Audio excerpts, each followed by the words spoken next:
आणि आता आजच्या मोठ्या राजकीय बातम्या आपण पाहूया। पाकिस्तानला भारतामध्ये दंगली घडवायच्या होत्या, काश्मीरचे पर्यटन कमी करायचं होतं, त्यामुळेच पाकिस्तानने पर्यटकांवर हल्ला केला। ऑपरेशन सिंदूर पाकिस्तानला कायम पराभवाची आठवण करून देईल। जम्मू काश्मीरच्या कटरामधून मोदी पाकिस्तानवर बरसले।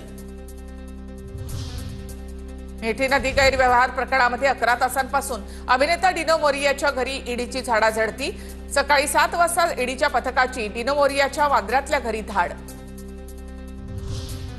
लाडक्या बहिणींसाठी पुन्हा सामाजिक न्याय विभागाचा 410 कोटींचा निधी वळवला। निधी लाडकी बहीण योजनेमधील अनुसूचित जाती प्रवर्गातील पात्र महिला लाभार्थ्यांना देण्यासाठी वापरणार। निधीच्या कमतरतेचा राज्यातील आमदारांनाही फटका। अनेक आमदारांना गेल्या 6 ते 7 महिन्यापासून घरभाडं भत्ता नाही, सूत्रांची माहिती। देशातील सर्व मुसलमान भगवान रामाचे वंशज, वक्तव्य करून वातावरण बिघडवणाऱ्या नितेश राणेंची तक्रार करणार। भाजप अल्पसंख्याक मोर्चाचे राष्ट्रीय अध्यक्ष जमाल सिद्दीकींचं वक्तव्य। कि भारत के पूरे मुसलमान श्री राम के वंशज है, ये कहना है आपको? 100% इसमें कोई संदेह ही नहीं है।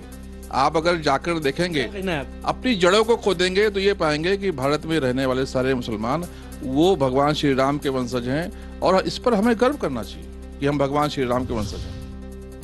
संजय शिरसाट यांनी नियम डावलून मुलाच्या नावाने शेंद्रा एमआयडीसी मध्ये 6 कोटींची जागा घेतली, तिथे मद्य निर्मिती केली जाणार, इम्तियाज जलील यांचा आरोप। नाशिकच्या दत्ता गायकवाड यांनी घेतली पक्षप्रमुख उद्धव ठाकरेंची भेट। सुधाकर बडगुजर यांची पक्षातून हकालपट्टी झाल्यानंतर उद्धव ठाकरे यांनी दत्ता गायकवाड यांची उपनेतेपदी नियुक्ती केली आहे। सुधाकर बडगुजर यांच्या भाजप प्रवेशाला आमदार सीमा हिरे यांचा विरोध। बडगुजर समर्थकांकडून सीमा हिरे यांना उद्देशून एक आक्षेपार्ह पोस्ट व्हायरल।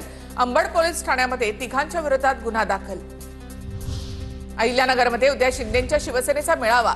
मंत्री शंभूराज देसाईंच्या उपस्थितीत मेळाव्याचं आयोजन। मेळाव्याच्या दरम्यान अनेक पक्षप्रवेश होणार अशी माहिती।